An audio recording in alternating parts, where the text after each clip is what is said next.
लेकिन उस आदमी के लिए मेरे मन में इतनी नफरत और इतना गुस्सा है ना कि क्या बताऊं।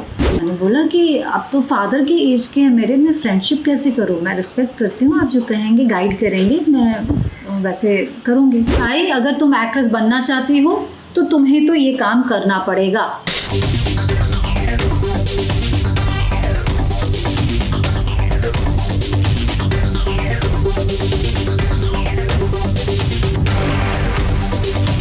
ऐसा नहीं कि उस टाइम पे मैं बहुत बातों में आ जाने वाली लड़की थी तो मैं यही बेस तो यही था, लेकिन चुप और थोड़ी सहमी सी।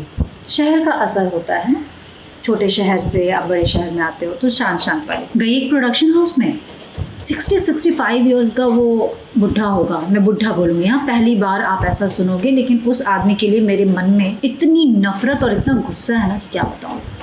उसने मुझसे बोला, अरे तुमको तो बहुत चेंज करना पड़ेगा, अपने बाल देखो, अपनी स्किन देखो, कपड़े कैसे पहनती हो, पूरा मेकओवर करना पड़ेगा, 2-2.5 लाख का खर्चा होगा। और उस टाइम पे मेरे लिए 2-2.5 लाख ऐसा था कि उस टाइम क्या, अभी भी मुझ पर कोई क्यों खर्च करेगा भाई 2-2.5 लाख। मैंने कहा अच्छा, क्योंकि यहाँ पर मैं तुम पर ऐसा क्यों करूँ। तो मेरे अंदर से सवाल आ रहा था कि तुम मत कीजिए, क्यों करेंगे, लेकिन मैं कुछ बोल नहीं पा रही थी, ऐसी थी मैं। उसने बोला तुम्हें मुझे गॉडफादर बनाना पड़ेगा।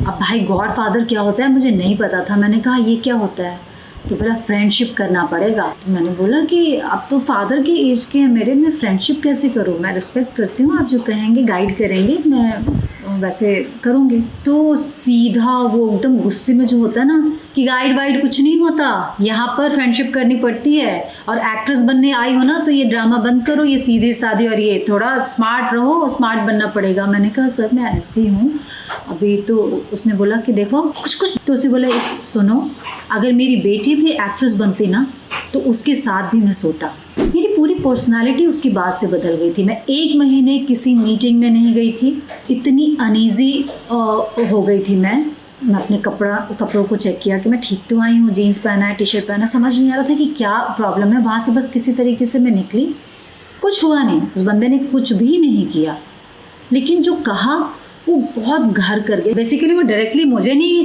कह पा रहा था, लेकिन आप सोच रहे हो अंडरलाइन उसने क्या कहा कि भाई अगर तुम एक्ट्रेस बनना चाहती हो तो तुम्हें तो ये काम करना पड़ेगा, और मैं तो ऐसा ही हूँ। फिर मैंने धीरे धीरे समझ गई थी मैं कि इंडस्ट्री में बहुत संभल कर और वैसे चलना है।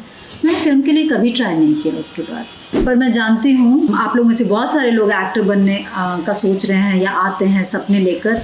मैं एक बात बताती हूँ, हर चीज़ की कीमत होती है, लेकिन काम के लिए ना ऐसी कीमत मत देना, जिंदगी में कुछ हासिल नहीं कर पाओगे। फ्रैंकली स्पीकिंग मैंने एक भी फिल्म नहीं की है, मैंने बहुत कम काम किए हैं, लेकिन मैं इतनी रिच हूँ अंदर से। I am so happy with in. हाँ, बाहर से लिस्ट बनाने की ज़रूरत नहीं है।